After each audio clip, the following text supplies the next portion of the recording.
Umilaw ang screen ng telepono ko. 8 minuto na lang ang ginachuchira. 8 minuto bago gumuho ang imperyong nga Montemayor. Nakatayo ako sa madilim na sulok ng Grand Ballroom and isang napakarangyang hotel sa Bonifacio Global City. Ito ang ika-40 anibersaryo ng Montemayor Foundation. Isang gabi ngayong kislap at pagpapanggap para sa mga pamilyang nagpapabango ngang pangalan gamit ang salitang kawanggawa. Ang hangin sa loob ng ballroom ay mabigat. Puno ngang amoy ng mamahaling pabango at tahimik na panlilinlang mula sa aking kinatatayuan. Kitang-kita ko ang bawat galaw nga na taong naaakalang hawak nila ang mundo. Ngunit sa gabing ito, ako ang may hawak ngang orasan sa gitna ng silid. Napapalibutan ng mga politiko at negosyante.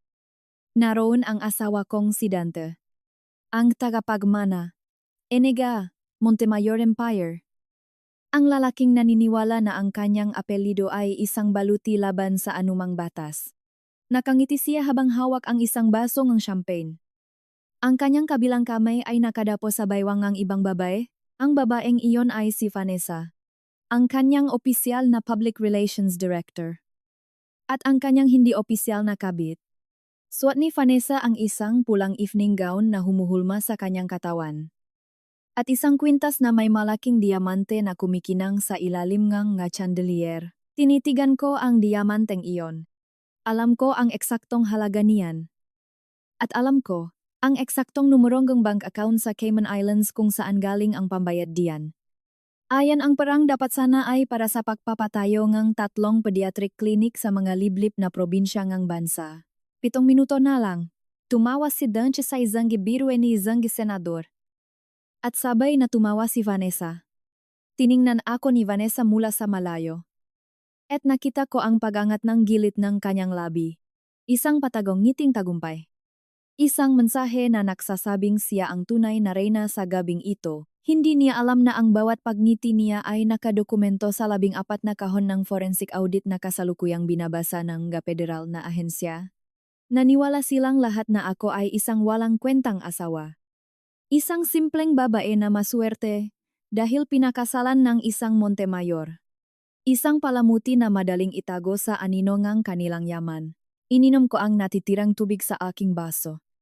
Ang lamig ng tubig ay tila dumaloy sa aking mga ugat. Pinapakalma ang anumang natitirang kaba sa aking dibdib. I have played the role of the quiet, submissive wife for 3 agonizing years. 6 na minuto na lang. Inilibot ko ang aking paningin at nakita ko si Beatriz, ang matriarkang pamilya Montemayor. Nakopo siya sa isang silyang tila trono sa unahan ng ballroom. Suot ang kanyang itim na terno na yari pa sa Europa. Ang kanyang mamata ay malamig, matalas, at punong kambihirang kapalaluan ng mga pamilyang may lahing Kastila at may lumang yaman. Pinapanood din niya ako. Kahit sa malayo, ramdam ko ang bigat ng kanyang pandidiri. Para sa kanya, ako ay dumi na sumira sa malinis na linya ng kanilang dugong buhaw. Dahil wala akong may pagmalaking tanyak na apelyido. Lumapit ang isang waiter kay Beatriz upang mag-alok ng panibagong inumin. Ang waiter ay si Kuya Ramon, na napilitang mag-overtime bilang serbidor dahil kulang ang tauhan ng hotel. Siya rin ang matagal ng driver ng aming pamilya. Isang lalaking nagluluksa pa rin dahil sa kapatid niyang namatay. Namatay ang kapatid ni Ramon dahil biglang binawi ang Montemayor Foundation ang pangakong tulong medikal para sa operasyon nito. Kinailangan ni Beatriz ang pondo para sa isang emergency PR campaign. Kaya ang buhay ng isang mahirap ay madaling isinantabi. Nakayuko si Ramon habang kinukuha ni Beatriz ang baso nang hindi man lang siya tinitingnan. Na parang isa siyang hangin. 5 minuto na lang. Napansin kong nagiba ang ihip ng hangin sa paligid ni Dante. Bumulong si Vanessa sa kanya. At sabay silang lumingon sa direksyon ko. Dante Sahil, visibly annoyed, rolling his eyes, as if my mere presence was ruining his perfect evening. Naglakad silang dalawa palapit sa akin. Bawat hakbang ni Dante ay nagpapakita ng kanyang kahambugan. Ang kanyang pilit na pagiging dominante. Nakahanda na ang aking isip. Sinasalang ang bawat salitang gagamitin ko bilang patalim. What are you doing hiding here in the dark? Catalina. Tanong ni. Dante pakalapit nila. His voice was perfectly modulated, keeping the Konyo accent that signaled his high society upbringing. Why do you look so miserable at my foundation's biggest event? Are you trying to embarrass me? Hindi ako sumagot agad. Tiningnan ko lamang ang kanyang mga mata. Nagahanap ngang kahit anong bakas ng konsensya. Ngunit wala akong nakita. Wala akong ginagawa. Dante. Nanonot lang ako kung paano mo ipagmalaki ang tagumpay mo. Sagot ko sa isang patak na boses. 4 na minuto na lang. Huminga ng malalim si Vanessa at pilit na hinawakan ang aking braso. Oh my God! Catalina. You really look unwell. Sabi ni Vanessa. Ang boses ay puno ngang pekeng pag-aalala. Narinig ang kalapit na bisita. Maybe you should just go back to the Forbes Park house. Dante and I can handle the board members from here. Tiningnan ko ang kamay niyang nakapatong sa aking braso. Ang ngakuko niyang kulay pula ay tilam ngakukong isang halimaw na nakakapit sa aking balat. I pulled my arm away slowly, maintaining absolute, freezing eye contact with her. Huwag mo akong hawakan. Vanessa. Baka mahawa ako sa kababawan mo. Tumahimik ang 3 malalaking negosyante na nakatayo malapit sa amin. Nanlaki ang mamata ni Vanessa. At namula ang kanyang mapisngi sa gulat at galit. 3 minuto na lang. Are you insane? Catalina. Mabilis na sagot ni Dante. Ang kanyang boses ay may halong matinding pagbabanta. You will not speak to her that way. Not in front of my guests. Not in my gala. You are making a scene. And if you do not apologize right now, I swear to God I will cut off your credit lines entirely. Gusto kong tumawa. Ang kanyang panakot ay pera. Lagi na lang pera. Dahil iyon lang ang naiintindihan ng kanyang maliit at makasariling utak. Hindi mo na kailangang gawin iyan. Dante. Dahil bago, matapos ang gabi, wala ka ng pranghawak. Mahinang sabi ko. Napakunot ang kanyang no. Hindi maintindihan kung ano ang ibig kong sabihin. Bago pa siya makasagot, nakita kong naglalakad palapit sa amin si Beatrice. 2 minuto na lang, umiwas ang mga bisita at nagbigay ngang daan kay Beatrice. Ang kanyang presensya ay tila isang malamig na bagyo na nakpapatahimik sa lahat ng naroon. Huminto siya sa aming harapan. Ang kanyang mamata ay nagliliyab sa matinding put. What is the meaning of this embarrassment? Dante. Tanong ni Beatrice sa kanyang anak. Ngunit ang kanyang tingin ay nakapako sa akin. I told you not to bring this low-class woman to an event of this magnitude. Tingnan mo siya. Hindi man lang marunong makisama. Isang malaking pagkakamali na pinayagan kitang pakasalan ang isang walang apelyido. Ngumiti ako kay Beatrice. Isang maliit. Kalmadong ngiti na lalong nakpagalit sa kanya. Tama ka. Beatrice. Isang malaking pagkakamali ang kasal na ito. Pero hindi para sa akin. 1 minuto na lang, namula ang lik ni Beatrice. Wala pang sinuman ang sumubok na tawagin siya. Sa kanyang unang pangalan lamang. Sa mundo ng Forbes Park. Ang pagtawag sa kanya ng walang paggalang ay isang kasalanan na katumbas ng kamatayan. How dare you speak to me like that? You ungrateful leech. Itinaas ni Beatrice ang kanyang kamay. Ang kanyang daliri ay nanginginig sa galit. Walang peg-alinlangan. Ibinagsak niya ang kanyang palat sa aking pisngi. Pumutok ang tunong sampal sa buong ballroom. Tumigil sa pahinga ang 500 pinakamayayamang tao sa Pilipinas. Nalaglag ang isang baso NG. Champagne mula sa nangginginig na kamay ng isang waiter. At ang pagbasag ng kristal ay umalingaw-ngaw sa katahimikan. Hindi ako gumala.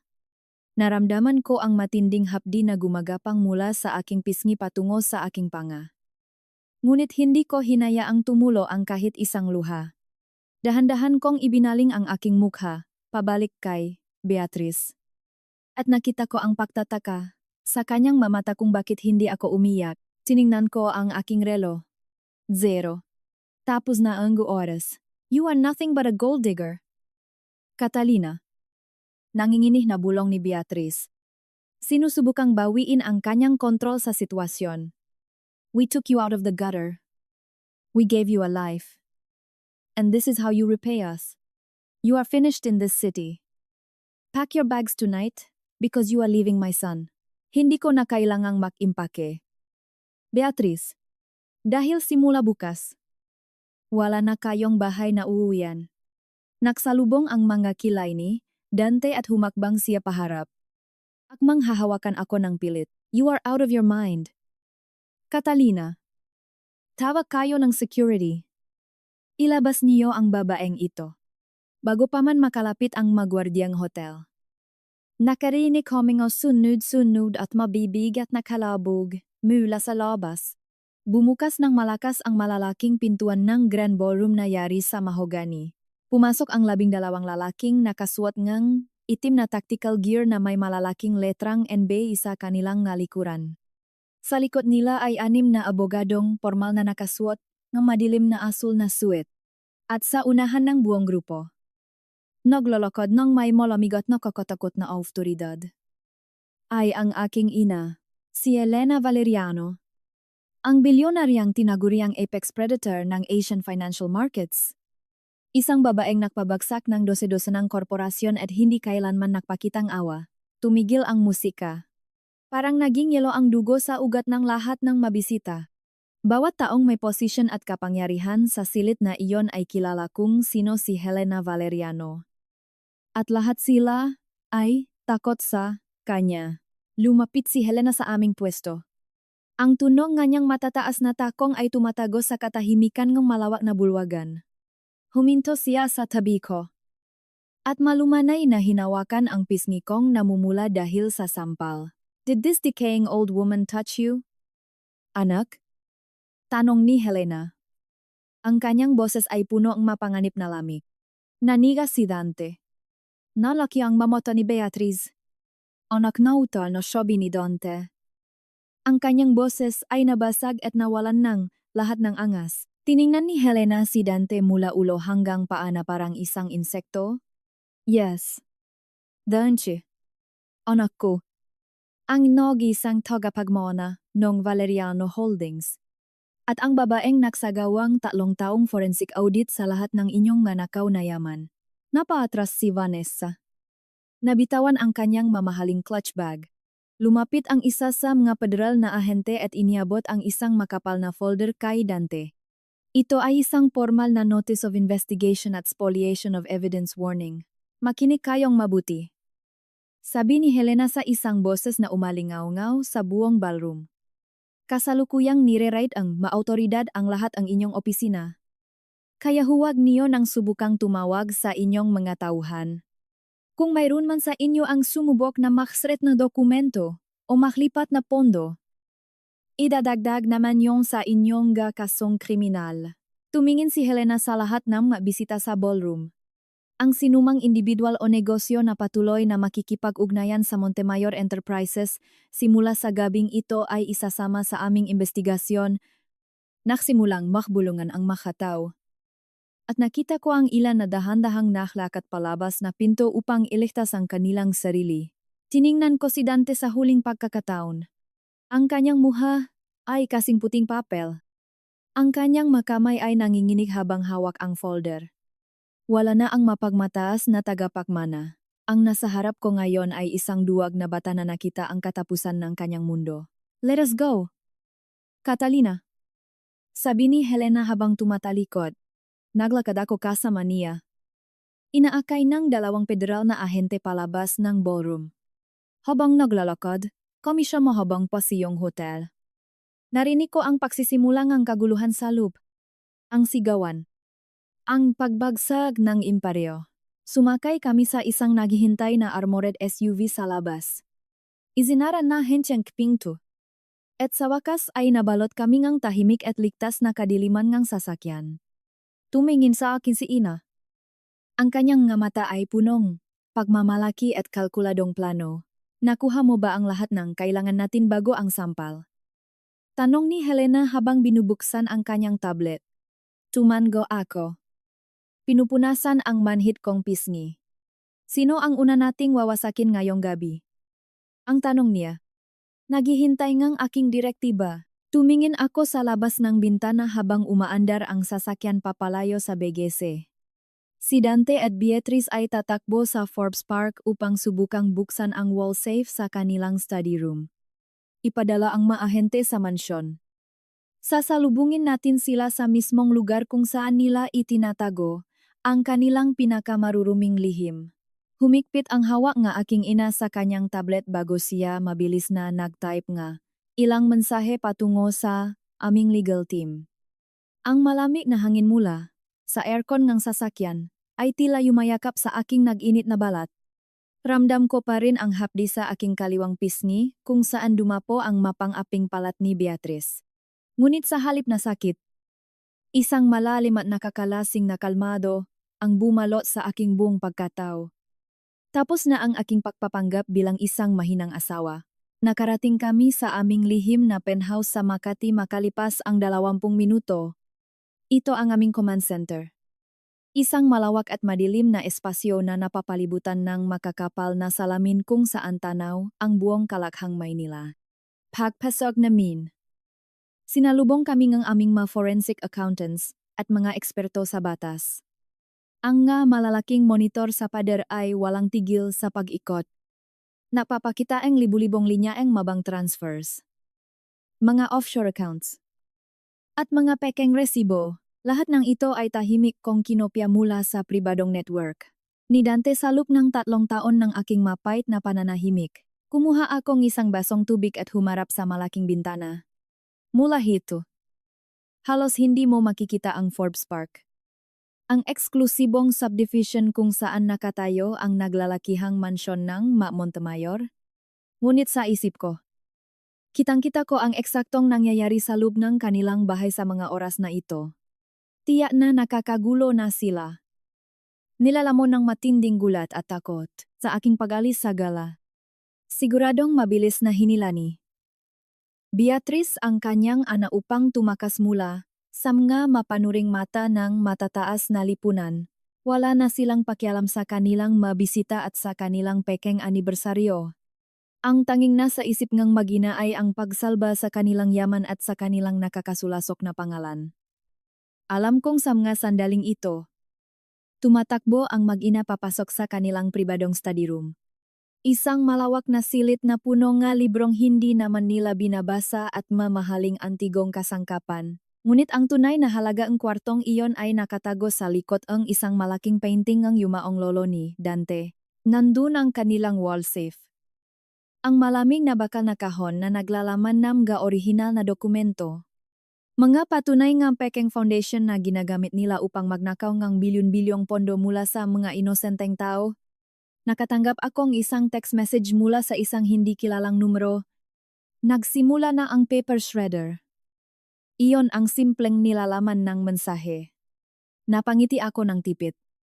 Nararamdaman ang pagbilis ng tibok ng aking puso. Ang mensaheng iyon ay nakmula kay Ramon. Ang matagal ng driver ng pamilya, na ngayon ay nagmamasid at nakikinig mula sa labas ng study room. Habang tinititigan ko ang screen ng aking telepono, pumasok ang aking ina na may hawak na mainit na kape. They are destroying evidence. Catalina. Ito ay isang direktang paglabag sa legal notice na ibinigay natin sa kanila kanina. Ang malamig na sabi ni Helena. Alam ko. Sagot ko habang humarap sa kanya. At iyan mismo ang gusto kong gawin nila dahil mas pinapabigat nila ang kanilang sariling kaso. Ngunit ang hindi ko palalampasin ay, ang nga taong susubukan nilang idamay sa paglubog ng kanilang barko. Sa loob ege mansyon sa Forbes Park. Ang hangin ay mabigat at amoy ne kaba at desperasyon. Hubad na ang maskara ni Dante ngang pagiging isang magino at makapangyarihang tagapagmana. Ang kanyang mamahaling suit ay gusot na. At ang kanyang mukha ay basang-basa ang pawis habang pilit niyang isinusuksok ang nga makapal na folder sa lubgang makinang tagagupit ng papel. God damn it. Why is this shredder so slow? Ang galit na sigaw niya. Habang marahas na sinusuntok ang ibabaw ng makina, si Beatrice ay nakatayo sa harap ng nakabukas na wall safe. Nanginginig ang mga kamay habang isinisilid ang mga blok ng dolyar at mga titulo ng lupa sa isang malaking itim na bag. Danchi, hurry up. We cannot let the NBI find these audit trails from the pediatric clinics. Ang maring utos ni Beatriz. Ang kanyang boses ay nanginginig sa pinahalong takot at matinding galit. That bitch Catalina. I will kill her. I swear I will ruin her. Bulong ni Dante habang patuloy na sinisira ang mga ebidensya ng kanilang kasakiman. Sa isang sulok ng silid, tahimik na nakatayo si Vanessa. Ang kabit ni Dante at ang direktor ng public relations ng kanilang kumpanya. Pinakmamasdan ni Vanessa kung paano nakpapanik ang mag-ina na tilamga, daga na nakorner sa isang masikip na butas. Ngunit may isang malamig na katotohanang unti-unting gumagapang sa kanyang isipan. Habang nililinis ni Dante ang kanyang sariling pangalan at kinukuha ang lahat ng pera, wala man lang itong iniaabot na tulong o proteksyon para sa kanya. Danche, what about my shell companies? Paano ang mga accounts na nakapangalan sa akin? Ang nanginginig na tanong ni Vanessa habang humahakbang palapit sa lalaki. Hindi siya pinansin ni Dante. Patuloy, lamang ito sa pagtulag ng mga resibo papasok sa makina. Danche, I am asking you a question. Anong gagawin natin sa mga PR firms na hinamit ninyo para mag-launder ng pera? Mas lumakas at naging palahaw ang boses ni Vanessa. Tumigil si Dante sa ginagawa niya at tiningnan si Vanessa ang isang napakalamig at nakakamatay na tingin. Shut up. Vanessa. You are not my priority right now. Protect yourself because I am busy saving my own blood. Ang walang pusong sagot, ang lalaking minsang nangako sa kanyang mundo. Sa sandaling iyon, gumuho ang lahat naga-ilusyon ni Vanessa. Napagtanto niyang siya ay isa lamang hamak na kasangkapan. Isang mamahaling basahan na madaling itapon kapag marumi na ang paligid. Ngunit wala ng oras para sa pag-away nila. Dahil may mas malaking problema, ang pamilya Montemayor. Kailangan nila ng isang tao na magiging saksi upang sirain ang aking kredibilidad sa korte. At alam ko ng eksakto kung sino ang pupuntiryahin nila sa aking command center sa Makati. Humarap ako sa pinuno ng mga ahente ng NBI. Oras na. Puntahan na natin sila bago nila sirain ang kaisipan nga ang nga inosenteng tao sa loop ngang bahay na iyon. Ang maringkong utos. Sabay-sabay kaming lumabas na, penthouse at sumakay, sa tatlong itim na sasakyan na walang anumang marka. Habang bumibiyahe kami pabalik sa Forbes Park. Inisip ko si Lourdes. Si Lourdes ang pinakamatandang kasambahay sa naglalakihang mansyon nga Montemayor. 40 taon na siyang naninilbihan sa pamilyang iyon. Naging piping saksi sa lahat ng kanilang kalupitan, katiwalian, at mga nakakasukang lihim. Siya ang nag-aruga kay Dante noong bata pa ito. Nagpunas ang kanyang luha. Ang ngunit kailanman ay hindi siya tinuring na tao ni Beatriz. Para sa mga Montemayor, ang mga kasambahay ay hindi nakikita, hindi naririnig, at walang karapatang makaroon ng sariling pag-isip, ngunit alam ko ang pinakamalaking kahinaan ni Lourdes. Ang tanging rason kung bakit siya nananatiling nakayuko. Ang kanyang anak na si Maria, isang matalinong dalaga na kumukuhang kursong nursing sa isang sikat na unibersidad. Ang kanyang matrikula ay binabayaran ng Montemayor Foundation bilang isang pekeng kawanggawa upang magmukhang mabait ang pamilya sa harap ng media. Ito ang patalim na gagamitin nilang alas laban sa matanda. Nang mga oras na iyon sa loop na gamansyon, marahas na hinila ni Dante si Lourdes papasok sa study room. Nabigla ang matanda. Pilit na kumakawala sa mahigpit na pagkakahawak ng kanyang inalagaan. Sir Dante, nasasaktan po ako. Ano po bang kailangan ninyo sa akin? Ang umiyak na pakiusap ni Lourdes habang itinutulak siya ni Dante, papunta sa isang malamig na upuan. Lumapit si Beatriz. Ang kanyang mga mata ay nanlilisik na parang isang demonyo na nakahanap ng biktima. Inihagis ni Beatriz ang isang makapal na brown envelope sa ibabaw ng glass table. At lumabas ang daan-daang libong piso. Listen to me very carefully. Lourdes, you are going to talk to our lawyers tomorrow morning. Ang malamig na utos ni Beatrice habang nakaduro ang kanyang matulis na daliri sa matanda. You will sign an affidavit stating that Catalina has been acting crazy, that she is severely depressed, and that she has been hallucinating things about our foundation. Naintindihan mo ba? Ang walang awang banta niya, umiling si Lourdes. Nanginginig ang kanyang buong katawan at tumutulo ang sunot-sunot na luha. Ma'am Beatrice, hindi ko po kayang magsinungaling. Mabait po si Ma'am Catalina sa akin. Huwag niyo po akong idamay dito. Ang pagmamakaawa ng abang kasambahay. Isang malakas na hampas sa lamesa ang ginawa ni Dante, na nagpatalon sa matinding takot kay Lourdes. You stupid old woman. Do you think we are asking for your permission? Ang bulyaw ni Dante. Ang kanyang boses ay umaalingaw-ngaw sa buong silit na parang kulok. Kung hindi mo pipirmahan ang affidavit na ito, puputulin namin ang scholarship ng anak mong si Maria.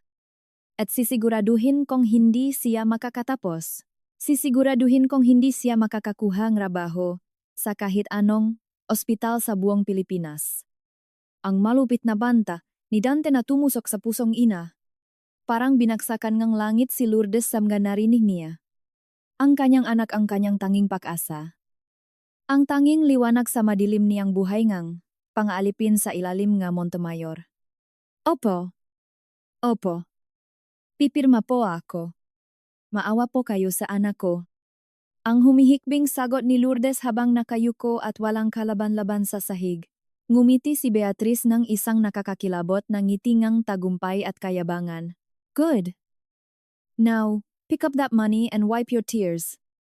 You look absolutely pathetic. Ang nandiriring sabieng matrona. Akmang dadamputin na ni Lourdes ang sobre nang biglang tumunog ang malakas na alarma na buong mansyon. Nagatingin sina Dante at Beatrice. Ang kanilang nga mukha ay biglang namutla at nawalan ng dugo. Sa labas, ne mataas na gate ne mansyon. Nakatayo ang tatlong itim na sasakyan ngang aming federal na pangkat. Ang security guard ng subdivision ay pilit kaming pinipigilan ngunit walang sinuman ang maaring humarang sa isang opisyal na kautusan mula sa gobyerno. Lumapit si Ramon, ang driver ng mga Montemayor, patungo sa malaking bakal na gate na estate.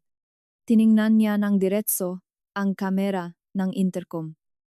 At sa halip na tumawag sa loob, kinuha niya ang kanyang master keycard at itinapat ito sa scanner. Bumukas ang malaking gate na may kasamang mabigat na tunongang bakal na nakikiskisan. Ramon, what the hell are you doing? Ang boses ni Dante na umalingangaw sa speaker ng intercom mula sa loob ng malaking bahay. Hindi sumagot si Ramon. Bakush. Hinubat niya ang kanyang uniforme bilang driver at itinapon ito sa sahig ng driveway. Pinapasok niya ang aming masasakyan patungo sa harap, mismo ngang malaking pintuan. Bumaba akong sasakyan kasama ang aking ina na si Helena. At ang mahigit 15 armadong ahente, ngang pambansang ahensya ng investigasyon. Ang ngahakbang namin sa ibabaw ng mga imported na marmol ng kanilang garahe, ay parang ngatambong ng papalapit na digmaan. Walang sinumang kasambahay ang sumubok na pumigil sa amin. Sa halip, tahimik silang gumilit at yumuko. Nagbibigay daan sa aming pagpasok habang pinapanot ang pagbagsak ng kanilang mga amo. Huminto kami sa harap ng malaking double doors ng mahogany study room kung saan nagtatago ang mga biktima ng sarili nilang kasakiman. Narinig ko ang nakukumahok na mga yabak sa loob. Ang gatunog, ni paglock, ni pinto. At ang mahinang pag-iya ni Lourdes. Buksan niyo ito. Ang kalmadong utos ko sa dalawang mataas na ahente. Gamit ang isang mabigat na bakal. Sa pilitang winasak ng mga ahente ang mamahaling kandadong pinto sa isang malakas na kalabog, bumukas ang pinto ng pabagsak. At tumambat sa amin ang eksena, ang isang pamilyang tuluyang nawalan ng dangal at porma. Si Dante ay nakatayo sa tabi na umusok na paper shredder. Habang si Beatrice ay yakap-yakap ang kanyang itim na bag na punong ninakaw na pera. Sa gitna ng silid, nakaluhod si Lourdes. Umiyak at nanginginig pa rin sa takot. What is the meaning of this? This is trespassing. I will have all of you arrested immediately. Ang machinis na sigaw ni Beatriz. Pilit na ibinabalik ang kanyang nawalang otoridad. Lumakad ako papasok ni silid. Dahan-dahan. Hindi inaalis ang malamig kong tingin sa kanilang dalawa. Ang ingay ng inyong pagbagsak ay mas masarap pakinggan kaysa sa inaasahan ko. Ang tahimik ngunit nakakapasong sabi ko habang humahakbang palapit. Catalina. You crazy bitch. Get out of my house right now. Ang sigaw ni Dante habang pilit na humahakbang palapit sa akin na may kuyom na mga kamao. Bago pa siya makalapit upang saktan ako muli. Dalawang ahente ng NBI ang humarang sa kanya at hinawakan siya ng mahigpit sa makabilang braso. Don't touch me. Do you know who I am? I am Dante Montemayor. Ang nakpupumiglas na sigaw niya. Pilit na ginagamit ang kanyang apelyido bilang kalasag. Hindi na Dante. Sagot ko habang nilalapitan ang makina na ginamit niya upang sirain ang mga dokumento. Ikaw ay isa na lamang suspek sa isang malawakang kaso and fraud. Money laundering. At obstruction of justice sa ilalim ng batas. Tiningnan ko ang mapira-pirasong papel sa lupngang, makina na ngayoy wala ng silbi. Did you really think that a cheap paper shredder could erase 3 years of forensic digital cloning? Ang nakangiting tanong ni Helena habang lumalapit sa tabi ko. Namutla. Si Beatriz nang makita ang aking ina na nakatayo sa kanyang sariling pamamahay. Elena Valeriano. Alam ko na ikaw ang nasa likod nito. You are just using this pathetic girl to steal our company. Ang nanggagaliting sumbat ni Beatriz. I don't need to steal your company. Beatriz. Dahil, simula mamayang madaling araw, wala nang matitirang halaga ang kumpanya mo. Ang malamig na sagot ng aking ina na nakpatahimik sa silid. Humarap ako kay Lourdes na nananatiling nakaluhod sa sahig at hindi makapaniwala sa nangyayari. Lumuhod ako sa kanyang harapan at hinawakan ang kanyang magagaspang at nanginginih na mga kamay. Tumayo po kayo. Nanay Lourdes. Ang malambing na bulong ko sa kanya. Isang boses na hindi kailanman narinig ni Dante at Beatriz mula sa akin. Ma'am Catalina.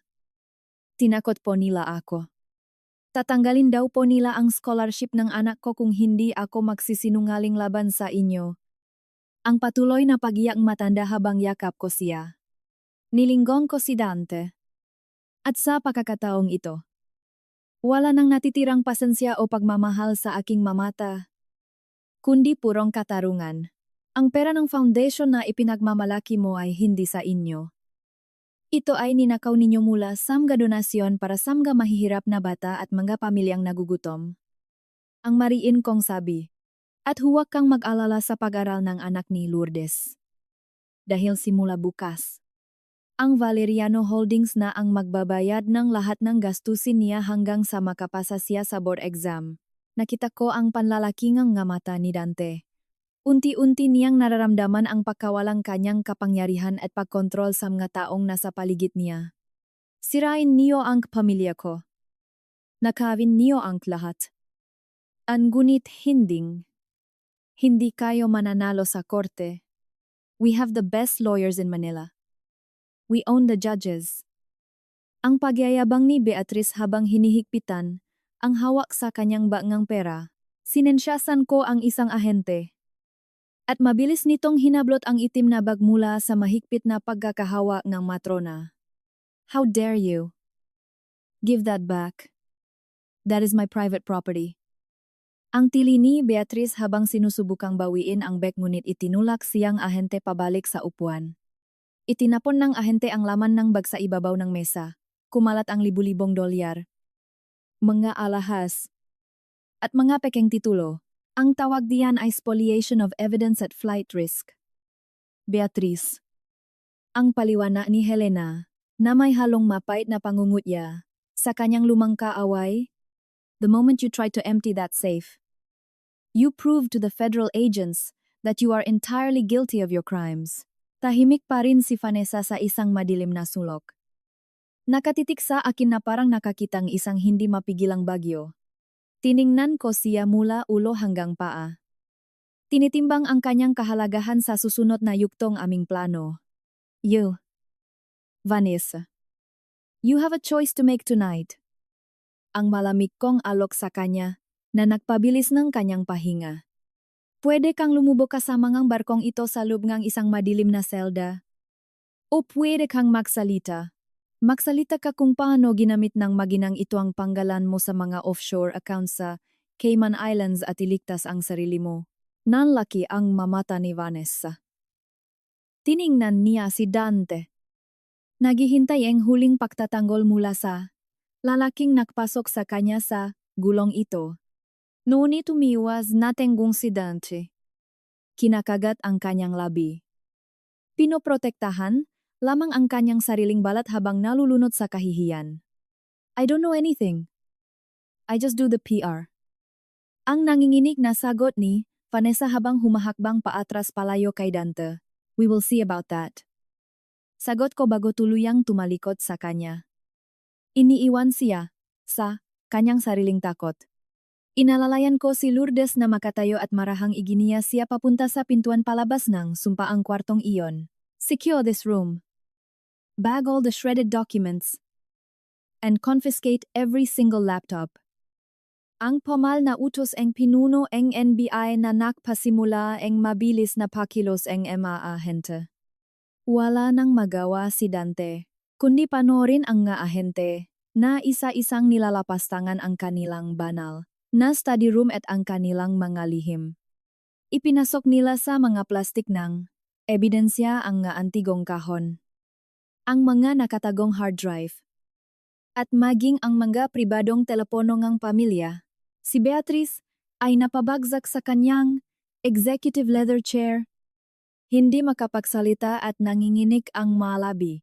Para siyang isang nahulog na reyna na pinapanood ang tuluyang pakasunong ng kanyang kastilyo. Walang kapangyarihan at walang sinumang maililihtas. Nang makalabas, na kamisa, malamig na pasilyo, na mansyon.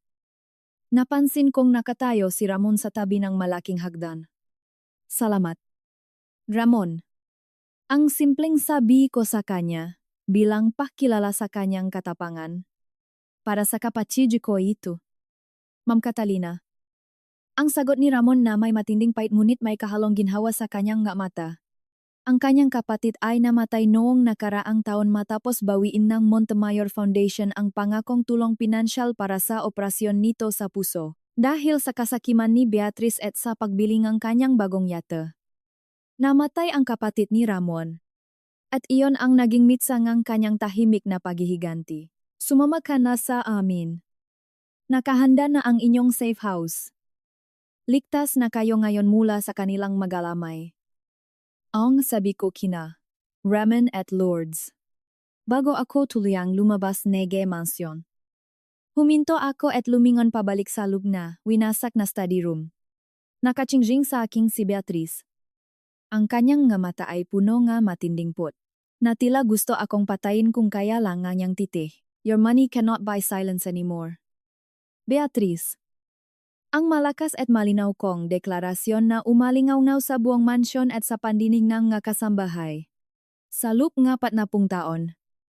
Inakala ninyo na kayo ang batas sa lungsod na ito at walang makakabangga sa inyo. Ngunit tandaan niyo ito at itatak ninyo sa inyong mga isipan. Hindi pa ako nagsisimula. Bukas. Sa harap ng buong corporate board. Sisiguraduhin kong mararanasan ni Dante kung paano hubaran ng lahat ng kanyang pinagmamalaki at kapangyarihan. Tinalikuran ko sila at naglakad palabas ng malaking pintong estate. Ang malamig na hangin ng gabi ay sumalubong sa akin. Bitbit ang amoy ng tagumpay at ng malalim na hustisya. Ang mansyon ng Montemayor sa Forbes Park. Na dating, simbolo ng kapangyarihan at pagmamataas. Ay magiging isang malaking puntot ng kanilang makasalanan. Umakyat ako sa sasakyan at tiningnan ang aking ina. Nahihintay na, sa amin ang madugong labanan sa boardroom bukas ng umaga, ang malamig na hangin mula sa aircon ng aming sasakyan. ay humaplos sa aking balat habang pinagmamasdan ko ang mabilis na pagdaan ng mailaw ng siyudad. Wala ni isa sa amin nga. Aking ina ang nagsalita sa buong bayahe pabalik sa aming penthouse sa Makati matapos naming lisanin ang mansyon sa Forbes Park. Ang tanging maririnig lamang ay ang mahinang ugong ng makina at ang kalmado kong pahinga. Sa loop ngang isip ko ay maingat kong binubuo ang bawat hakbang para sa umagang darating. Ang umaga kung saan tuluyan ng babagsak, ang imperyo nga Montemayor. Ilang oras akong nakaupo sa madilim, na sala ang aming penthouse. Nakatingin sa malaking bintana kung saan tanaw ang unti-unting pagliliwanag ang kalangitan. Sumilip ang unang liwanag ng araw sa Maynila. Kulay kahel at pula, na tila nagbabadyangang, isang madugong labanan. Pinapanood ko ang nakasambahay, magwardya, at mga manggagawa na naglalakad sa gilid ng kalsada mula sa ibaba. Ang mga taong hindi kailanman nakikita nga mga tulad ni Dante.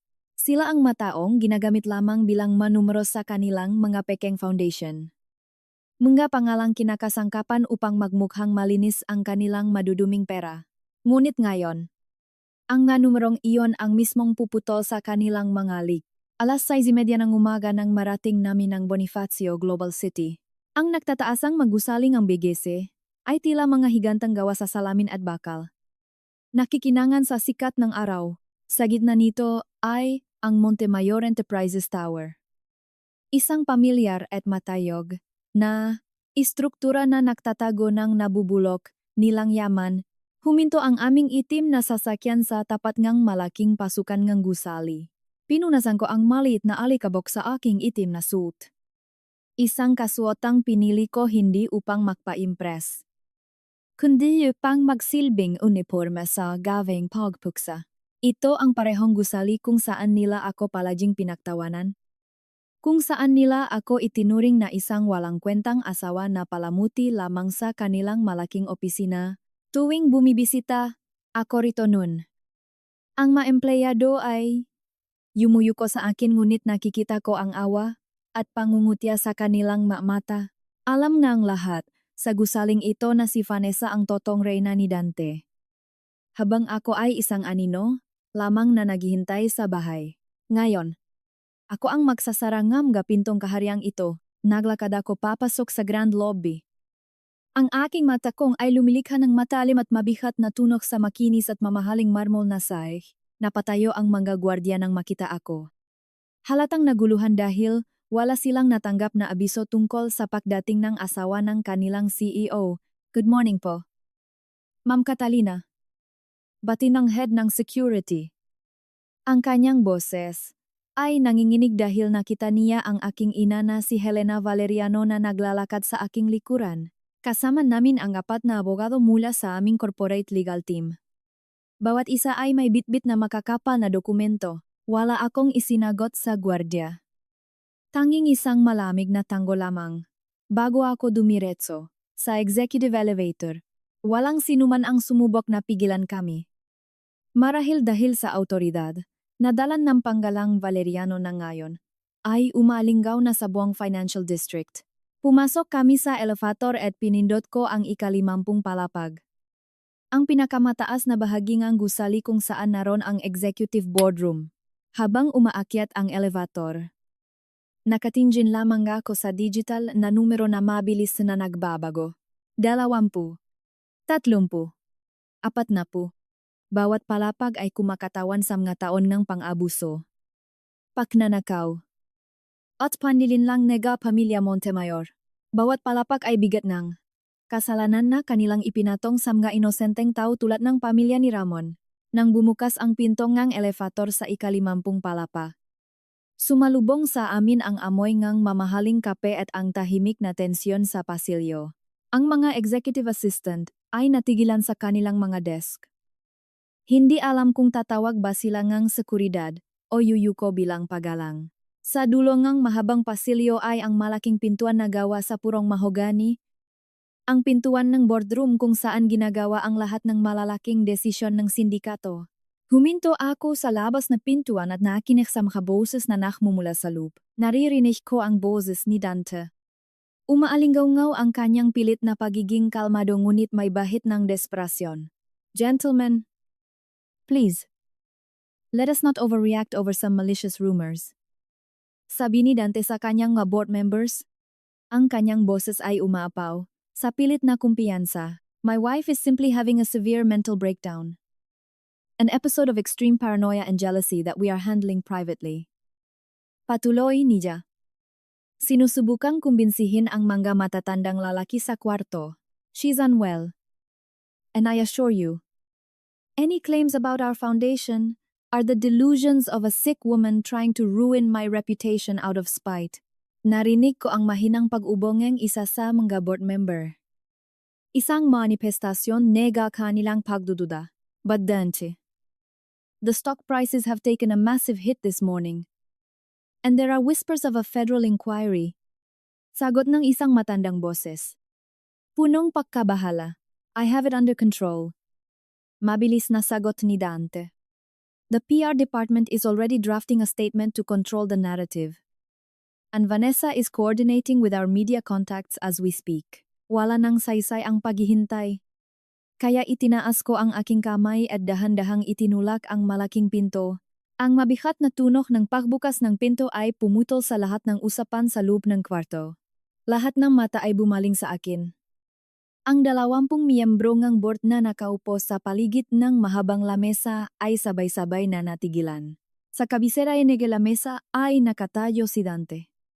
Ang kanyang mukha ay biglang namutla na parang nakakita ng multo. Sa kanyang gilid ay nakaupo si Vanessa. Suot ang kanyang paboritong designer na damit. Ang kanyang mga mata ay nanlaki sa gulat at takot. You don't have anything under control. Dante. Malamig kong sinabi habang naglalakad ako papasok sa silid. Catalina. What the hell is this? Mariing tanong ni Dante, habang pinipigilan ang panginginig ng kanyang boses. This is a closed-door corporate meeting. You are trespassing. Mabilis niyang dagdag habang pilit na inilalabas ang kanyang autoridad. Tiningnan ko siya mula, ulo hanggang paa. Pinakmamasdan ang pawis na nagsisimulang. Mamuha sa kanyang noo sa kabila ng lamig na aircon.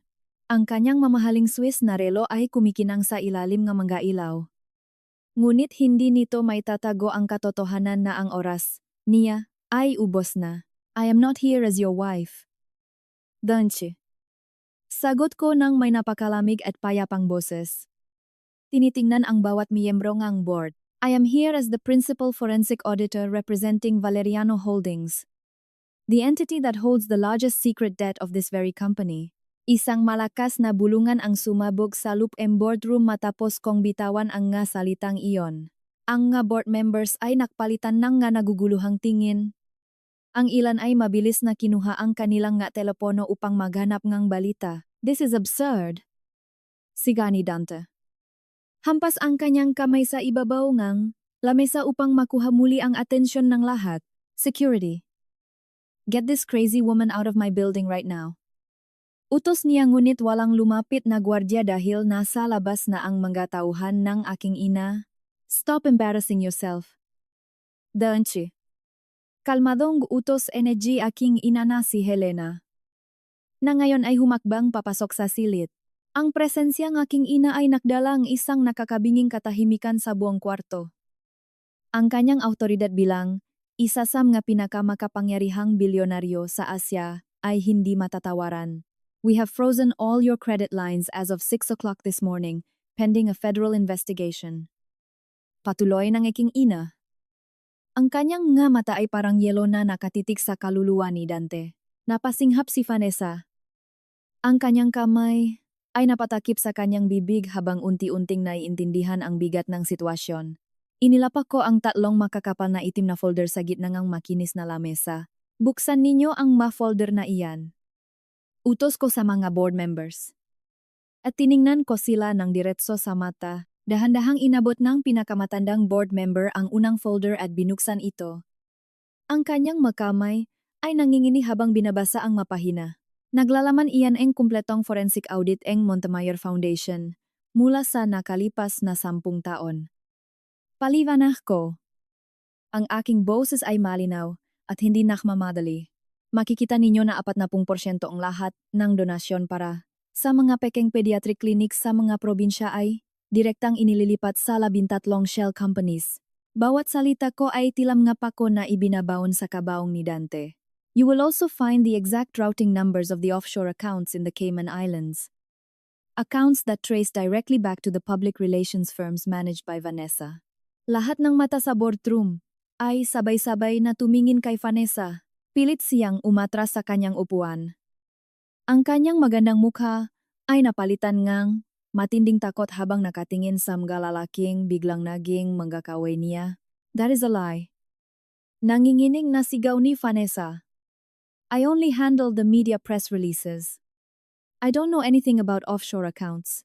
Huwag kang magsinunghaling. Vanessa. Malamig kong sagot. Ang mga pirma mo ay nasa bawat dokumento nga. Paglipat ng pondo, pinirmahan mo ang nga ito dahil inakala mong pinoprotektahan ka ni Dante.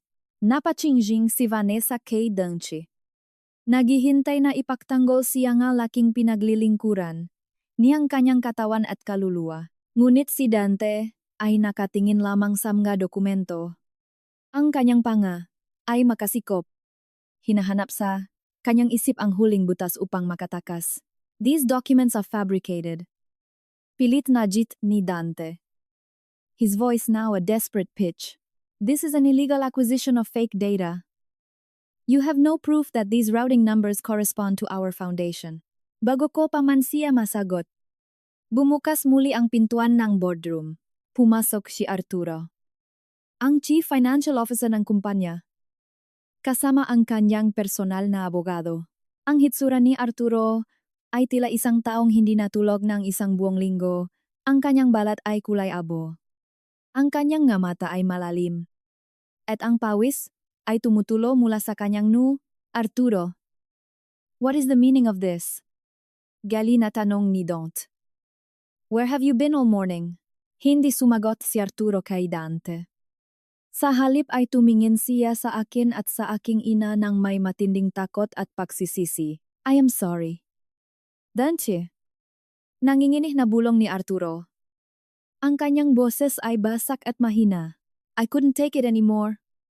The federal agents visited my house at dawn. I have a family. I can't go to prison for your mother's greed. Isang malakas na buntong hininga ang kumawala sa mga board members. Ang pagamin ng kanilang sariling CFO ay ang huling pako sa kanilang kabaong.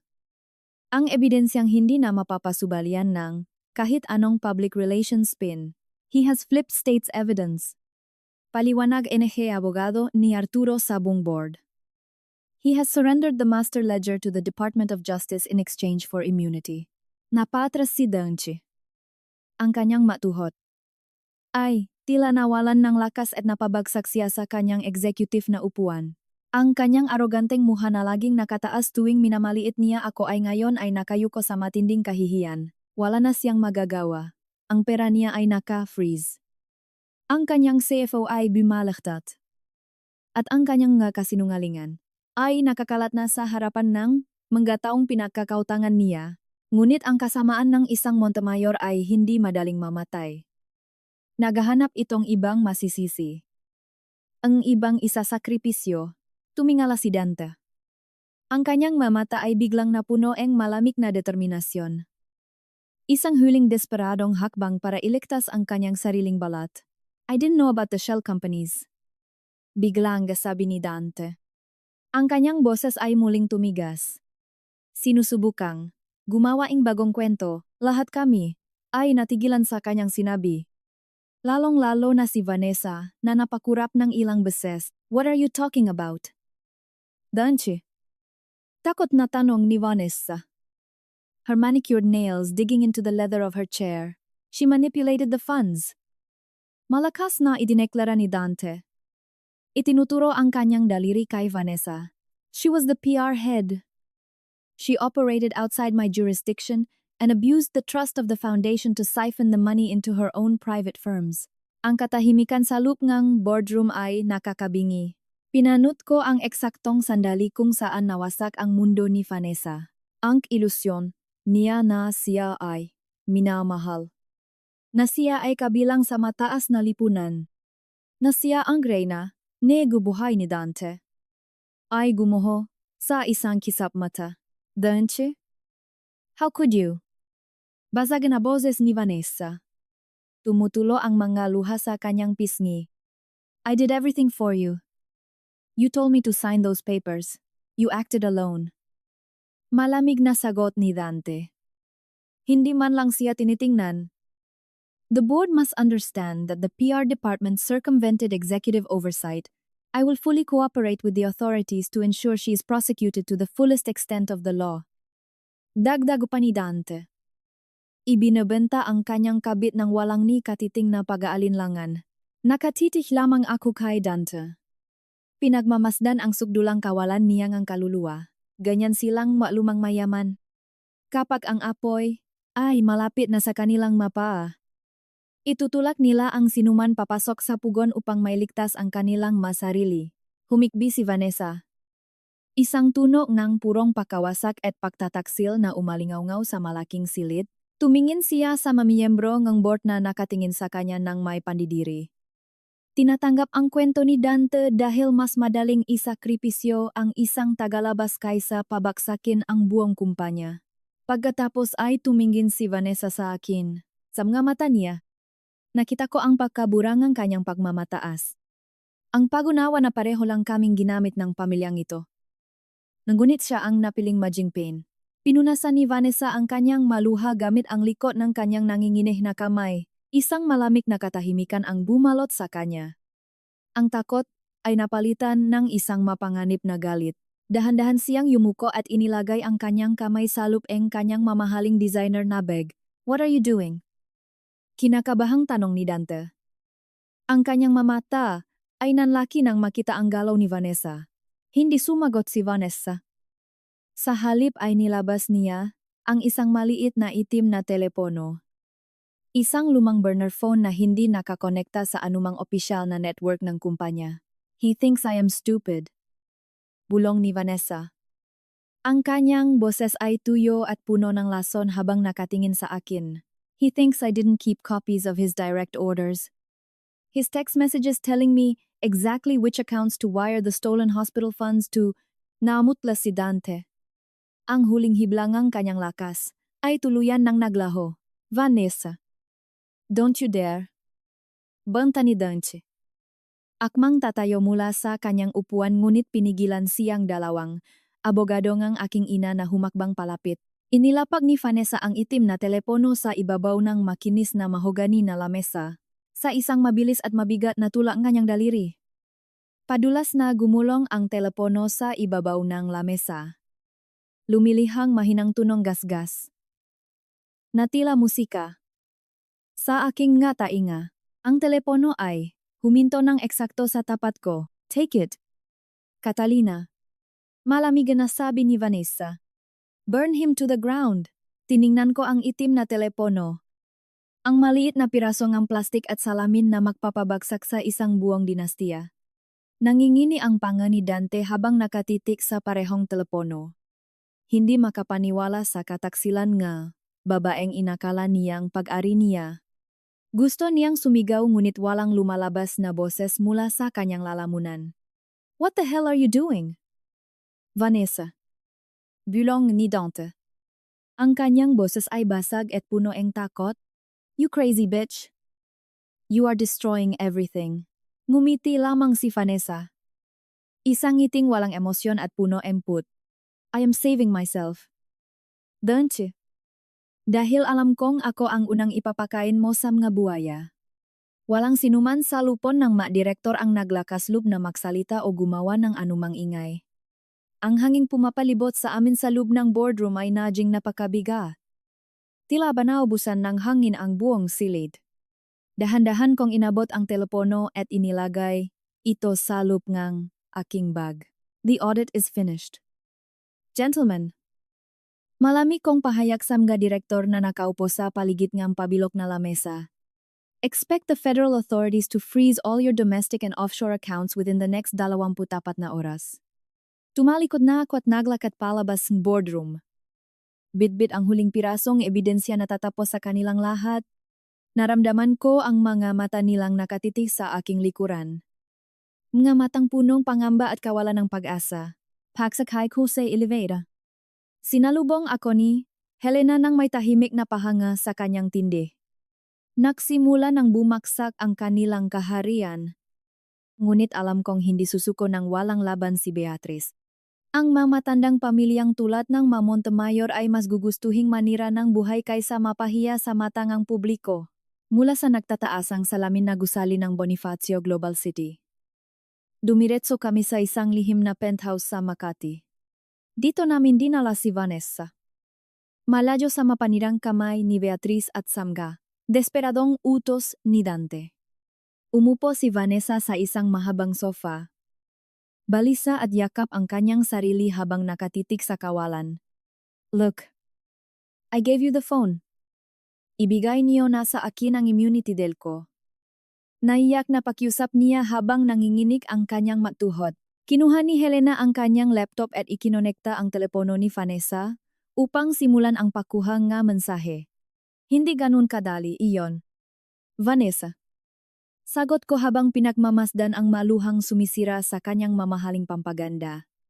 We need you to walk us through every single transaction. Every offshore routing number na ipinanggalan sa mga shell companies mo, nagsimulang magsalita si Vanessa. Bawat patak ngang kanyang luha ay sinasabayan ng nga salitang nagbubunyak ng panibagong patongang kasakiman. Ikinuwento niya kung paano ginamit na Montemayor Foundation ang nga pekeng klinika para sa mabatang may sakit sa mamahihirap na barangay. Sa tuwing may tulong na pumapasok mula sa mga inosenteng tao. 40% nito ay automatikong lumilipat papuntang Cayman Islands. It was all Dante's idea. Umiyak na paliwanag ni Vanessa habang humihikbi ng malalim. He said the old money is drying up. Kailangan daw nilang panatilihin ang karangyaan na pamilya kaya nila naisipang nakawin ang pondo. Habang nakikini ako, naramdaman ko ang matinding pandidiri na gumagapang sa aking balat. Ginawa nilang negosyo ang pag-asa ng mga taong naghihingalo upang lamang may pambili sila ng mga bagong sasakyan at alahas. Kinabukasan. Sumiklap ang aspeto ng digmaan na pinakamagaling ang isang Montemayor. Ang Gutava. Ang malawakang paggamit ng pera. At maruming impluensya upang sirain ang pagkataongang kanilang makalaban. Nakaising ako sa tunok na aking sariling telepono na walang tihil sa pagtunok. Pagbukas ko, Neke Telebisyon. Ang pangalan ko ang nakabalandra sa lahat ng pangunahing balita at mga sismis sa umaga. Inilabas ngang pong nga Montemayor ang isang serye, ngam nga panayam na ginastusan ngang milyon-milyong piso. Inakusahan ako ni Beatrice na isang babaeng may matinding problema sa pag-isip. Catalina is deeply troubled. Wika ni Beatrice sa isang eksklusibong panayam. Ang kanyang boses ay nakukunwaring puno ng awa habang nakatingin sa kamera. She has been suffering from extreme paranoia and delusions. At ang ginagawa niya ngayon sa aking anak ay isang desperadong hakbangang isang babaeng nangangailangan ng tulong medikal. Ginamit nila ang mabayarang pahayagan upang ilarawan si Helena bilang isang mapagiganting mananakop ngam na negosyo. This is completely insane. Mom, why is she doing this to Dante? Sabi nga isa sa mabayarang mamamahaya na nagbabasa ng script ni Beatrice. Pinalabas nilang ang akusasyon ko laban sa kanilang foundation ay gagawa-gawa lamang ng isang baliwatslosang asawa na hindi matanggap ang pagtataksil ng asawa. Gusto nilang ilipat ang atensyon ng publiko mula sa kanilang pagnanakaw patungo sa aking katinuan. Pinatay ko ang telebisyon. At ang malawak na penthouse ay binalot, muling nakabibinging katahimikan. Hindi ako umiyak o nagalit. Dahil alam kong ito, ang huling hakbangang nga taong, malapit nang malunod sa kanilang sariling kasinungalingan, habang abala ang buong bansa sa pagpipiesta sa aking pekang pagkabaliw. Nakpatuloy ako sa pag-aaral ng lumang dokumento na nakuha namin mula sa Vault Kamansion. May isang manipis at kulay kapeng sobre na nakatago sa pinakailalim nga talaan ng pananalapi. Nang buksan ko ito, hindi mga numerong bangko ang tumambat sa akin, kundi malumang litrato at mga kontratang naninilaw na sa paglipas ng ilang dekada, sa isa samga litrato. Nakita ko si Beatrice. Bata pa at nakangiti ng may dalang baso nga alak sa isang marangyang salusalo. Ngunit ang taong nakatayo sa tabi niya sa litrato ang nagpatigil ng pagtibok ng aking puso. Kasama niya ang aking lolo. Ang tatay ni Helena. Na mukhang pagod na pagod at ang mamata ay punong takot. Helena. Tawag ko. Ang boses ko ay nanginginig sa isang emosyon na hindi ko mapangalanan habang nakatitik sa papel. Lumapit ang aking ina at tiningnan ang litratong hawak ko. At sa unang pagkakataon sa buong buhay ko, nakita ko ang pagbagsak ng kanyang matibay na pader. Isang malalim at mabigat na buntong hininga ang kumawala sa kanyang malabi habang dahan-dahang umuupo sa silya. It is time you know the real reason why we are here. Catalina. Mahinang sabi ni Helena. Ang kanyang mamata ay nanlalabo. 20 taon na ang nakararaan. Bago pa ako maging isang bilyonaryo. Ang lolo mo ay may sariling kumpanya na itinayo mula sa sariling pawis at dugo. He was brilliant. But he was trusting. At dun pumasok ang mga Montemayor na may dalang huwat na mga pangako. Ginamit ni Beatrice ang kanyang lumang pera at kapangyarihan sa mga politiko. Upang gipitin ang nga operasyon ng lolo mo hanggang sa malugi ito. Nang malapit na siyang mawalang lahat. Inalok siya ng mga Montemayor ngang isang pautang na may mga nakatagong kondisyon na hindi makikita ng ordinaryong mata. Toxic debt. Vika ni Helena. Ang kanyang boses ay tumitigas sa matinding galit na matagal niyang kinimkim. Kinuha nila ang buong kumpanyang lolo mo. Iniwan kaming walang-wala sa kalsada. At ang kahihiyan ang naging dahilan kung bakit siya namatay. Hindi ako nakapagsalita. Ang aking isipan ay pilit pinagunay ang nga patak nga nakaraan at ang put sa kasalukuyan. Kaya ba, ipinasok mo ako sa pamilyang ito? Upang bawiin kung ano ang ninakaw nila sa atin, tanong ko. Ang dibdib ko ay sumisikip sa bigat ng natuklasan. I wanted them to pay. Catalina. Sagot ni Helena. Humarap siya sa akin na may mga luhang pilit niyang pinipigil. But I never intended for Dante to break you. I never intended for you to become collateral damage in my private war. Niyakap ko ng mahigpit ang lumang litrato sa aking dibdib. Hindi lamang ako isang asawang niloko, ako pala ang dulongang sibat sa isang digmaan na nag-umpisa bago pa man ako ipanganak. Naramdaman ko ang isang malamig at bagong uringang lakas na umaagos sa aking maugat. Hindi na ito tungkol lamang sa isang sirang kasal o samga ninakaw na pondo nga mabata sa foundation. This is blood for blood. Bulong ko sa hangin. At sisiguraduhin kong babayaran nilang kanilang buong pagkatao. Ang lahat ng inutang nila sa pamilya natin. Kinagabihan. Habang inaayos namin ang mga susunod na hakbang.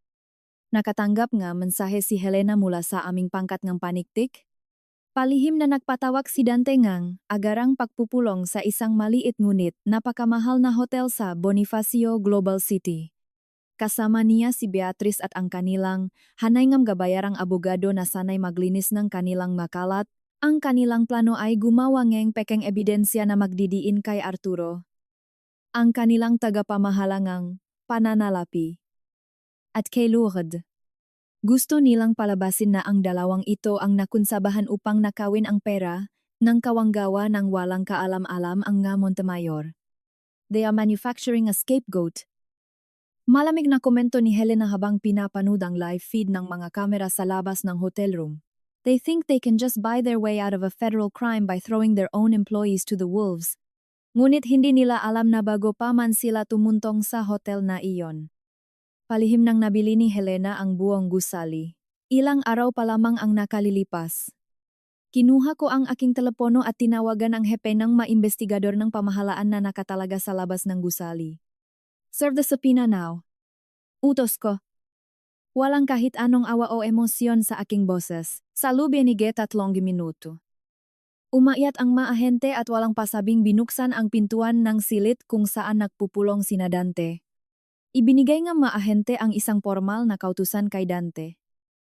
Hinihingi ang kopya ng lahat ng video recordings. Voice audios. At digital keycard access ng nasabing hotel. Nang basahin ni Dante ang dokumento, alam kong naramdaman niya ang malamig na kamay ngang katotohanan na unti-unting sumasakal sa kanyang lalamunan. Hindi nila maring itanggi ang kanilang pagpupulong upang manirangang nga inosenteng tao. Hindi nila maaring burahin ang ebidensya nga nilang sabuatan dahil kami mismo ang may hawak ng bawat anggulo ng kamera sa buong gusali. Are you out of your mind? Rinig kong boses ni Dante sa earpiece. Sumisigaw sa mga ahente ng gobyerno. Do you know who we are? We own this city. Sigaw naman ni Beatrice. Pilit ginagamit ang kanyang pangalan at nakaraan bilang kalasag sa batas. Ngunit sa pagkakataong ito, walang sumagot ng may pagalang. Walang yumuko sa kanilang presensya o natakot sa kanilang yaman. Pinanood ko ang kanilang pagwawala at pangangatok sa screen ng aking laptop. Sila ay mga multo na lamang ng Forbes Park. Mga aninongang isang dinastiya na patuloy na gumuguho sa bawat segundong lumilipas sa ilalim ng aking mga kamay. Tumingin ako kay Helena. At nakaintindihan kami nang hindi gumagamit ng anumang salita. Hindi na namin kailangang itago ang katotohanan ng aming nakaraan. Hindi na namin kailangang lumaban ng tahimik sa mga aninongang Maynila. Handa na kaming humarap sa buong bansa ng walang tinatago. Bukas, haharapin natin ang kamera. Sabi ko kay Helena habang pinakmamasdan ang nakakahulong mukha ni Dante sa monitor.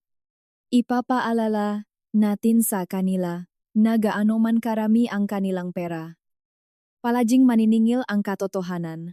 Kinabukasan, sumikat ang araw sa Kalakhang Maynila na tila nakbabadya ng isang malaking pagbabago.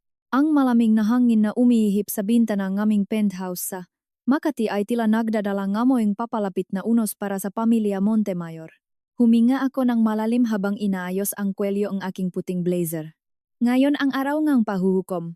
Pagbaba namin sa Legal Advocacy Center sa Quezon City. Sumalubong sa amin ang nakakabinging ingay nga mamamahayag at ang walang katapusang pakislap ng mga kamera. Hindi kami pumili ng isang marangyang hotel o isang corporate skyscraper sa Bonifacio Global City para gawin ito. Pinili namin ang isang simpleng sentro ng hustisya kung saan ang mga ordinaryong tao ay karaniwang humihingi ng tulong upang labanan ang mga mapang abuso. Gusto kong makita ng buong bansa ang kaibahan ng aming layunin sa maruming yaman nina Beatrice at Dante. Naglakad kami ni Helena patungo sa entablado ng may buong pagmamalaki at walang kahit na anong bahit ng takot. Tumahimik ang buong bulwagan nang tumayo si Helena sa harap ng mikropono. Ang kanyang presensya ay sapat na upang patahimikin ang kahit na sinong sumusubok na magsalita. Sinimulan niya ang pahayag sa pamamagitan ng paglilinaw sa mga walang kwentang paninira ni Beatrice sa mga tabloid nitong nga nakaraang araw. Ipinaliwanag ni Helena na ang isyung ito ay hindi tungkol sa isang 20 taong personal na galit. At lalong hindi ito tungkol sa isang simpleng hidwaan ng dalawang pamilya. Ito ay tungkol sa pagnanakaw, pandaraya, at pagyapak sa mga walang kalaban-laban. Matapos ang kanyang maikling pambungad, umatras si Helena at ibinigay sa akin ang entablado. Tiningnan ko ang maletrato at mga dokumentong nakapatong sa aking podium bago ko inangat ang aking paningin sa dagat ng mga taong naghihintay sa aking mga salita. Sinabi ko sa kanila na sa loob ng maraming taon, ang Montemayor Foundation ay nagpanggap na isang anghel ngang karidad sa ating lipunan. Gumamit sila ng mga pekeng klinika para sa mga bata at nagpangako ng mga tulong medikal sa mga pinakamahihirap na barangay. Ngunit ang katotohanan, halos 40% ng pondong iyon ay napunta lamang sa mga patagong bank account sa Cayman Islands. Kinuha ko ang mga resibo, ang mga kopya ng mga transaksyon, at ang mapatunay na pinirmahan mismo ng kanilang Chief Financial Officer na si Arturo. Isa-isa kong inilatag ang mapatunay kung paano ginamit ni Vanessa ang kanyang public relations firm upang maging tulay sa paglilinis ng kanilang maruming pera. Habang sinasabi ko ang mga ito, naramdaman ko ang bigat ng bawat salita na lumalabas sa aking bibig. Mga salitang matagal kong kinimkim sa loob ng malamig na mansyon sa Forbes Park, wala silang kawala. Dahil ang mga numerong hawak ko ay hindi nagsisinungaling at hindi kayang bayaran ng kahit na magkanong suhol. Habang nagaganap ang aming press conference at naka-ere sa buong bansa, Isang tahimik ngunit marahas na operasyon ang sabay na nangyayari sa dalawang makahiwalay na lugar, sa mga nagtataasang salamin na gusali ng Bonifacio Global City. Pumasok ang 12-12 ng ahente ng National Bureau of Investigation sa main lobby ng Montemayor Enterprises. Walang pasabi. Walang palugit. At higit sa lahat, walang pagalang sa pagkaing kapangyarihan na matagal ng pinanghahawakan ni Dante. Pumasok sila sa executive boardroom kung saan kasalukuyang nagpupulong ang natitirang maopisyal ng kumpanya. Sinubukan pa raw sumigaw ni Dante. Nagbabanta na ipapatanggal niya sa trabaho ang sinumang hahawak sa kanyang mga kagamitan. Sinabihan niya ang mga ahente na hindi nila alam kung sino ang kinakalaban nila, na siya ay isang Montemayor at hindi siya maaring bastusin ng ganun-ganun na lamang. Ngunit sa unang pagkakataon sa kanyang buhay, ang kanyang apelyido ay walang sibilaban sa isang opisyal na search warrant na may basbas ng Department of Justice. Kinuha ng mga ahente ang mga hard drive, ang mga laptop, at ang bawat pirasong dokumento na naglalaman ng kanilang mga kasalanan. Pinapanood lamang siya nga kanyang emeraga empleyado abang pinapalabas siya nga gusali. Hindi bilang isang respetadong chief executive officer, kundi bilang isang ordinaryong suspek sa isang malaking krimen. Sa kabilang dako, sa tahimik at eksklusibong kalsadang Forbes Park, binasa ng nga sirena ang kapayapaan ng umaga.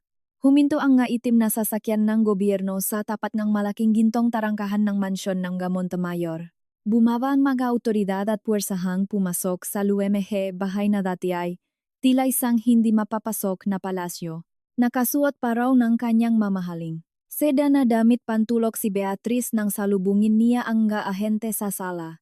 Sumigaw siya at tinanong kung sino ang nagbigay sa kanila ng karapatan na dumihan ang kanyang maimported na alpombra gamit ang kanilang sapatos. Ngunit inabot lamang sa kanya ang isang suppoy na at pinanood siya bang hinaluhog. NG-mega autoridad ang kanyang paboritong mahogani na silid-aralan. Kinuha nila ang bawat talaan, bawat lihim na kontrata, at bawat piraso nga kasaysayan na nagpapatunay na ang yaman nga Montemayor ay nakatayo sa mabuto nga inosenteng tao. Bumaksak si Beatrice sa kanyang inupuan. Tulalang nakatingin sa kawalan habang unti-unting pinipilas ang katotohanan ang kanyang mahahalagang ilusyon ang kadakilaan. Ang kanyang dinastiya ay tuluyan ng namatay. At wala siyang magawa kundi panurin itong maging abo. Lumipas ang ilang buwan matapos ang malawakang pagbagsak ng kanilang pamilya. Nakaupo ako ngayon sa isang malamig at tahimik na silid para sa aming divorce mediation. Walang maabogado sa loob ng kwarto. Kaming dalawa lamang ni Dante ang makaharap sa isang simpleng lamesa. Tiningnan ko siya at yonde ko na makilala ang lalaking minsan kong pinangakuan ng pagmamahal sa harap ng altar. Wala na ang kanyang mamahaling Armani na suit. Wala na ang kanyang mayabang na ngiti. At wala na ang kislap ng kapangyarihan sa kanyang mata. Mukha siyang pagod, guho, at tuluyang nawalan ng kaluluwa. Basak ang kanyang boses nang tanungin niya, ako kung minahal ko ba talaga siya. Kahit minsan. Kahit nung nga unang araw ngang aming pagsasama. Tinanong niya kung ang lahat ba ang aming pinagdaanan ay isa lamang malamig na kalkulasyon para sa aking paghihiganti. Tinitigan ko siya ng diretso sa mata. Pinag-aralan ang bawat linya ang takot sa kanyang mukha. Sumagot ako sa isang kalmadong boses na hindi na kailangan pang magtaas ng tono para maramdaman ang bigat. Sinabi ko sa kanya na noong una. Naniwala akong may natitira pang kabutihan sa loob niya. Na baka sakaling magbago siya kung makakaramdam siya ng tunay na pagmamahal. Ngunit ipinaalala ko sa kanya kung paano niya trinato ang nga taong naglilingkod sa kanya. Kung paano niya tinapakan ang dignidad ni Lourdes at pinaktawanan ang pagkamatay ng kapatid ni Ramon. Sinabi ko kay Dante na hindi ako ang sumira sa kanya, kundi ang sarili niyang kawalan ng sangkatauhan at ang labis niyang pagtingala sa kanyang sariling apelyido. Ikaw ang nahukay ngang sarili mong libingan. Dante, sinabi ko sa kanya habang inaayos ko ang aking bag. Tumayo ako mula sa aking kinaupuan. Iniwan ang mga papeles na kailangan niyang pirmahan. At naklakat palabas na silid ng hindi na muling luminghon pa. Ang bawat hakbang ko palayo ay tila nagtatanggal ng gakadenang matagal nang nakapulupot sa aking pagkatao. Sa masumunod na buwan, tuluyang ibinenta at nilikida ang gobyerno ang lahat ng ari-arian ng Montemayor Foundation.